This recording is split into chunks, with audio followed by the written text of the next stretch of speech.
Este es mi nombre, yo soy el doctor Ramírez, Gabriel Ramírez. Yo soy, como ustedes, egresado de esta facultad de medicina, por eso tengo mucho empeño para que ustedes salgan bien preparados, que sigan teniendo en alto esta escuela. Y aquí abajo les pongo, aunque ya se lo había dado a su compañero, mi correo electrónico, por si alguno de ustedes tiene alguna duda o quieren hacer algún comentario. Y en el ejercicio principalmente de algunos trabajos que yo les quiero dejar, pues lo hacen por equipos y me lo mandan ya al correo para analizarlo. ¿Sale? Entonces, ustedes recuerden que el corazón es un órgano que se encuentra en la cavidad torácica, ¿sí? De forma piramidal, aquí lo vemos, con una superficie o la base superior y el vértice inferior. Vean ustedes aquí en el esquema recarga, orientado un poquito más hacia la izquierda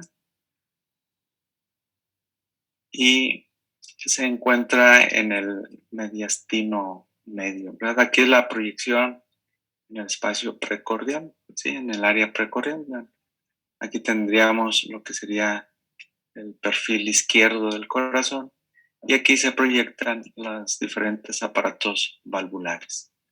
En este caso sería el tricuspidio, el mitral, acá el aórtico, el pulmonar y acá el aórtico. Entonces, el corazón, como lo vemos aquí, se encuentra rodeado básicamente por tejido pulmonar. Aquí vemos unos ganchitos que están separando al pulmón que está rodeando al corazón. Y se localiza en el mediastino. Acuérdense que el mediastino lo dividimos en dos porciones, el mediastino superior y el mediastino inferior, es donde se encuentra el corazón. Y también el mediastino anterior, medio y posterior. Entonces, al corazón lo vamos a situar en el mediastino medio, pero lo vemos aquí dirigiéndose hacia adelante y ya como lo habíamos visto en la diapositiva anterior, un poco hacia la izquierda. Esto toma relevancia porque vemos que una parte de la pared del corazón queda en contacto con la pared torácica. Y entonces este es un dato clínico importante que nos permite, desde el punto de vista clínico de exploración física, poder determinar si una persona tiene o no cardiomegalia con la pura clínica, sin necesidad de recurrir a algún otro estudio. Y aquí lo vemos otra vez, ¿verdad? El compartimiento anterior, el medio, desde donde se encuentra el corazón, y acá compartimiento posterior o posterovertebral. Esta es nuevamente la imagen. Y aquí vamos a hacer una serie de cortes de disección. Vemos aquí al corazón rodeado por el tejido pulmonar. Vemos en esta proyección antero-posterior como no visualizamos prácticamente nada de la estructura cardíaca, porque decíamos rodeado por el tejido pulmonar. Pero a medida que vamos haciendo cortes de disección, vamos viendo entonces la silueta cardíaca y vemos como aquí ya lo vemos sin el pericardio, aquí ya vemos la vasculatura coronaria, ya las cavidades cardíacas y aquí ya hemos retirado al corazón, ¿sí?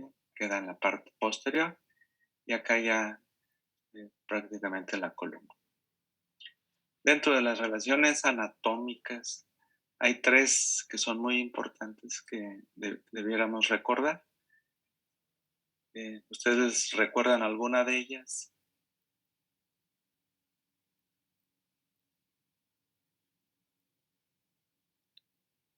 ¿No? Vemos que una de las tres principales relaciones, además del tejido pulmonar que lo rodea, que se apoya en el diafragma, tenemos esta que es el bronco izquierdo, que se comunica se relaciona con la aurícula izquierda. Tenemos el esófago, que se relaciona también con la aurícula izquierda, y el nervio vago también que se relaciona con la aurícula izquierda. Esto tiene importancia desde el punto de vista radiológico, porque vamos a ver después que los crecimientos auriculares izquierdos los podemos detectar en la radiografía precisamente por su relación con estas estructuras: esófago, bronco izquierdo y el nervio laringio o recurrente izquierdo. Este es un corte quitando las aurículas en la parte alta y vemos un corte transversal, ¿verdad? Vemos las cavidades derechas en esta proyección. Vean cómo las cavidades derechas son más anteriores o son anteriores con respecto a las izquierdas, que son posteriores. Y la cavidad más posterior es precisamente la aurícula izquierda, que la vemos aquí. Y decíamos su relación importante con el esófago, que lo vemos acá. Acá tendríamos ya la columna vertebral. Y como les decía, una parte de la pared cardíaca se está en contacto con la pared anterior del tórax. Entonces, este es un dato clínico que nos permite valorar la presencia o no de cardiomegalia.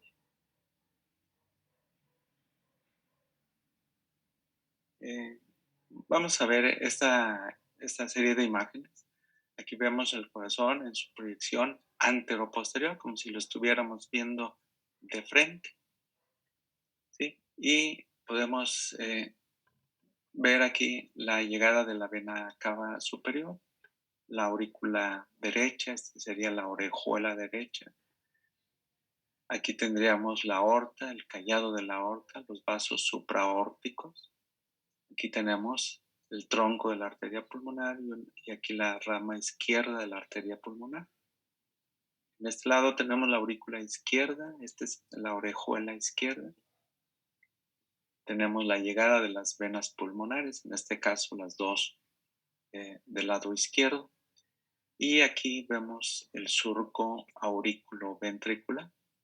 Fíjense que el surco auriculoventricular o surco coronario que se llama, nos permite diferenciar en la vista externa las aurículas de los ventrículos. Y aquí tenemos otro surco, que es el surco interventricular anterior, por donde corren una de las principales ramas de la circulación coronaria, que es la arteria descendente anterior. Y este surco interventricular nos permite diferenciar las dos cavidades ventriculares. En este caso, el ventrículo izquierdo, y acá tenemos al ventrículo derecho.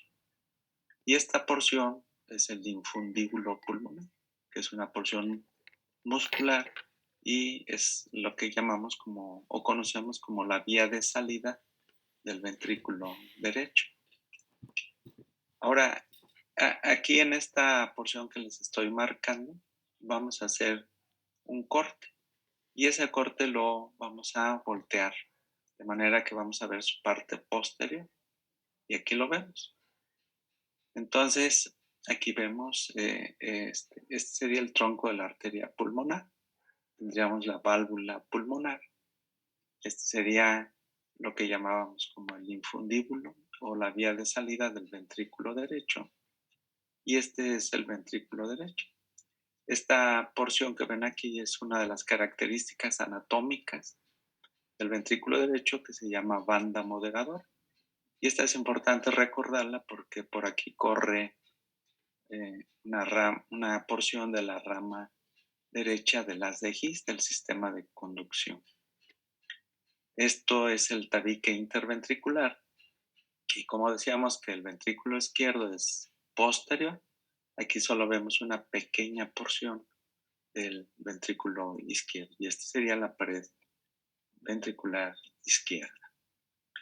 Ahora, retirando ya esta porción, vemos entonces sí ahora lo que es el corazón en su parte más, poquito más interior.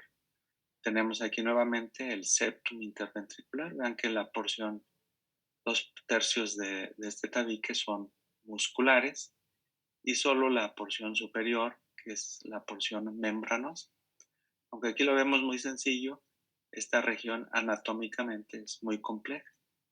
Aquí se recarga parte de lo que sería la valva aórtica. Y entonces, cuando carecemos de esta porción en la comunicación interventricular, pues también puede faltar el apoyo de la valva aórtica y entonces generar insuficiencia valvular. Este es el sitio más frecuente donde ocurren las comunicaciones interventriculares, que es parte de cardiopatía congénita que en este momento no vamos a hablar. Acá tendríamos al ventrículo derecho. Esto es parte de la válvula tricúspide. Ventrículo izquierdo, y vean cómo ya cortamos un poquito lo que serían las orejuelas de las aurículas. Bien, acá ya tenemos una proyección más interna del corazón que nos permite ver las dos cavidades auriculares. Vean ustedes que la aurícula derecha, ¿sí?, es un poquito más alargada en sentido vertical, y dentro de las características anatómicas que nos permiten diferenciarla de la izquierda son estos músculos en su cara externa, que son los músculos pectíneos. Tenemos aquí la cresta muscularis, que hace que la sangre que llega de la cava superior se dirija hacia la válvula tricúspide. Acá tenemos la llegada del seno coronario. Este es el foramen o la fosa oval, que es el vestigio de la comunicación interauricular que tendríamos en la etapa embrional. Este es el tabique interauricular. Y una de las características más propias de la aurícula derecha es la llegada de la vena cava inferior. Cuando tenemos dudas si una cavidad es anatómicamente izquierda o derecha, pues con la llegada de la vena cava inferior vamos a apostarle a la aurícula derecha y vamos a acertar así en el 98% de los casos. Entonces, es una de las características anatómicas propias de la aurícula derecha. Y vean, en contraste, la aurícula izquierda es una cavidad más bien alargada, pero en sentido horizontal. Vean que su superficie es lisa, no tiene estos músculos, y vemos la llegada de las venas pulmonares. Aunque esto es lo normal, pero hay algunas patologías en donde las venas pulmonares van a desembocar en la aurícula derecha o en la cava superior. Entonces no es un dato 100% confiable. Y estas cavidades auriculares, si ustedes lo recuerdan, se van a comunicar directamente con sus ventrículos respectivos a través de dos aparatos valvulares, que son los aparatos valvulares auriculoventriculares. En este caso derecho tendríamos el tricuspidio y en el izquierdo tendríamos el mitral. Cuando hablamos de aparatos valvulares auriculoventriculares, acuérdense ustedes que nos estamos refiriendo a 4 elementos anatómicos, que son los anillos valvulares, que son las valvas, como estas son las cuerdas tendinosas y los músculos papilares. Entonces, si hablamos de aparato valvular auriculoventricular, nos estamos refiriendo a esta serie de elementos anatómicos. En el caso de la mitral, pues tenemos dos valvas, una anterior y una posterior. Vemos que están unidas en su porción libre con las cuerdas tendinosas, y estas cuerdas se fijan al músculo papilar. De manera que estos elementos sirven como elementos de sostén para evitar que al momento de la contracción ventricular las valvas protruyan hacia las aurículas y se impide así el reflujo o regurgitación de sangre del ventrículo hacia la aurícula. En el caso de la tricúspide, como el nombre lo dice, tenemos 3 valvas: la anterior, la septal y la posterior. Y una característica del ventrículo derecho que ahorita vamos a mencionar es que tenemos un músculo papilar anterior que es muy constante y que en muchas ocasiones suele ser único. Con respecto, acá tenemos una vista posterior. ¿Sí? Vemos aquí la llegada de la cava superior, la aurícula derecha con sus músculos pectíneos. Aquí parte de la válvula tricúspide. Y vean, aquí tenemos otra vez las cuerdas tendinosas que se unen al músculo papilar. El septum interventricular, y acá la aurícula izquierda, la válvula mitral, el ventrículo izquierdo. Con respecto a los ventrículos, el ventrículo izquierdo, ven ustedes, aquí tiene una pared muy gruesa, es aproximadamente de 9 a 11 milímetros de espesor. Acuérdense que este ventrículo está diseñado para manejar presiones, por eso requerimos de un músculo más fuerte que pueda generar mayor cantidad de presión. En cambio, el ventrículo derecho, vean, la pared libre es una pared delgadita. El ventrículo derecho está diseñado principalmente para manejar volúmenes, y por eso no se requiere de un músculo tan fuerte o tan grueso como el izquierdo. Dentro de las características anatómicas del ventrículo izquierdo es su forma elipsoidal, es liso en su interior, principalmente 2/3 anteriores del septum, y el ventrículo derecho en un corte transversal tiene forma de semiluna, como si estuviera abrazando al ventrículo izquierdo. Y vean que en su interior tenemos rugosidades que son músculos o haces musculares entrelazados. Aquí encontramos lo que se llaman las columnas carnosas, que pueden en orden, sería el músculo papilar. Vean que una porción del músculo se encuentra anclada a la pared ventricular y la otra queda libre, protruyendo hacia la cavidad. Este sería una columna carnosa de primer orden. El segundo orden es a manera de puente muscular, como la banda moderadora que habíamos mencionado al principio, o la vía de salida del ventrículo derecho o cresta supraventricular. Y las columnas carnosas de tercer orden son estos haces musculares entrelazados que le dan un aspecto rugoso al ventrículo derecho. Esas serían algunas de las principales características de las cavidades. Vemos aquí ya la parte posterior del corazón. Vemos aquí la aurícula derecha y decíamos, esta relación anatómica es muy constante. La llegada de la vena cava inferior. Aquí tenemos el reborde pericárdico y acá la aurícula izquierda, ahora sí con las 4 venas pulmonares. Aquí el lado derecho, el lado izquierdo.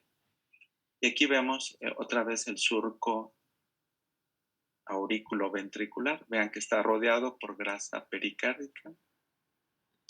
Y en esta porción llamamos la cruz del corazón, que es la intersección del surco aurículo-ventricular con el surco interventricular. Esta es una región anatómica importante porque aquí nace una de las ramas terminales de la coronaria derecha, que es la descendente posterior. La circulación coronaria la vamos a analizar en el capítulo de cardiopatía isquémica para hacer una correlación con la circulación y cómo se va afectando en caso de aterosclerosis. Aquí vemos la pared diafragmática o pared posterior del ventrículo izquierdo y una de sus ramas que la irrigan, que es la arteria circunfleja. Tenemos también que, bueno, aquí vemos la pieza anatómica en disección y estas son piezas de disección que tienen los elementos que ya hemos hablado. Ahora, con respecto a que vemos las cuerdas tendinosas, vean cómo son filamentos muy delgaditos, pero bastante fuertes. Aquí vemos la valva, la porción libre de la valva, y estos son los músculos papilares. Fíjense que decíamos que son elementos de sostén para evitar que la valva protruya hacia la aurícula al momento de la contracción ventricular. Y decíamos que cada cavidad ventricular se relaciona con sus respectivas arterias. Entonces, aquí tenemos la válvula aórtica. Vean que el área valvular es muy parecida entre las dos, alrededor de 2 a 3 centímetros cuadrados. Aquí vemos las valvas de la aorta, que normalmente son 3. La valva anterior, la coronariana izquierda y la posterior o no coronariana, y aquí la coronariana derecha. Vean ustedes aquí, tenemos el ostium coronario, que da origen a la arteria coronaria, que la vemos aquí. Y en este caso tenemos la otra arteria coronaria, ¿sí? en la valva coronariana izquierda, y aquí vemos el nacimiento de la arteria coronaria izquierda. Esto pues, nos permite identificar cuál de las dos es la válvula aórtica y cuál es la pulmonar. Además, aquí tenemos la válvula pulmonar, también con sus 3 valvas, la izquierda y la derecha y la anterior. ¿Sí? Con ello, entonces, ya tenemos un panorama más o menos de lo que es la anatomía del corazón. Aquí otra vez la válvula aórtica, el nacimiento de las arterias coronarias y la válvula pulmonar. Aquí vemos el acercamiento de la válvula aórtica, vemos aquí el ostium coronario, ¿sí? Aquí el borde libre y estos nodulitos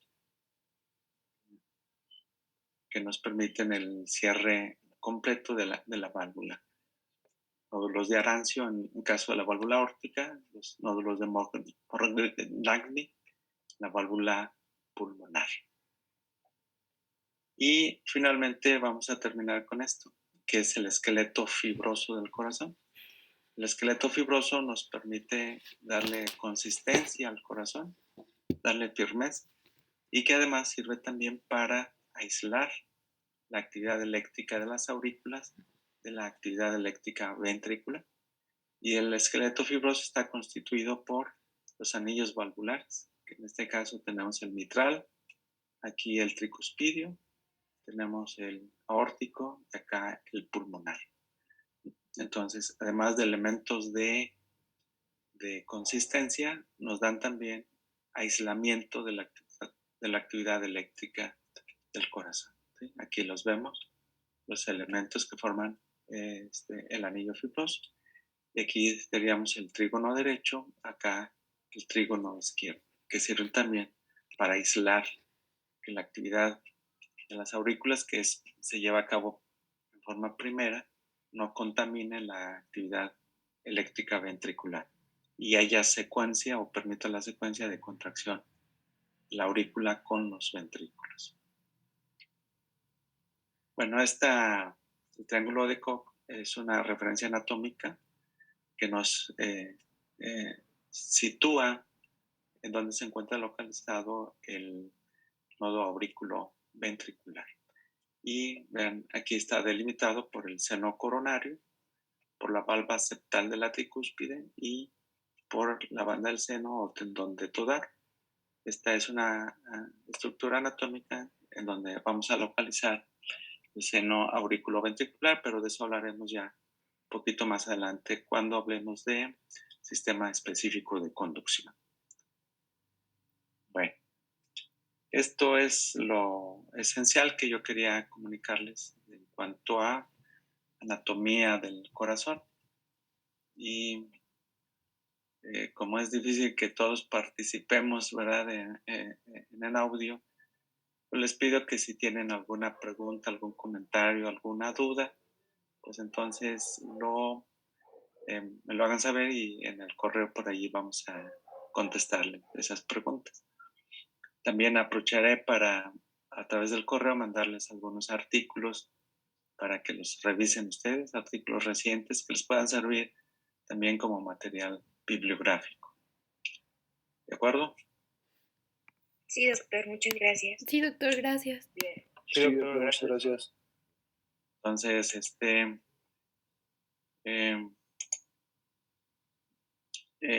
nos seguimos viendo a esta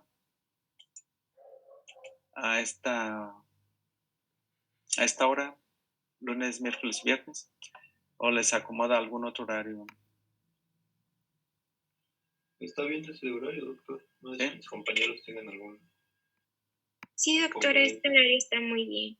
Sí, está muy Está bien. bien, doctor. Está bien, doctor.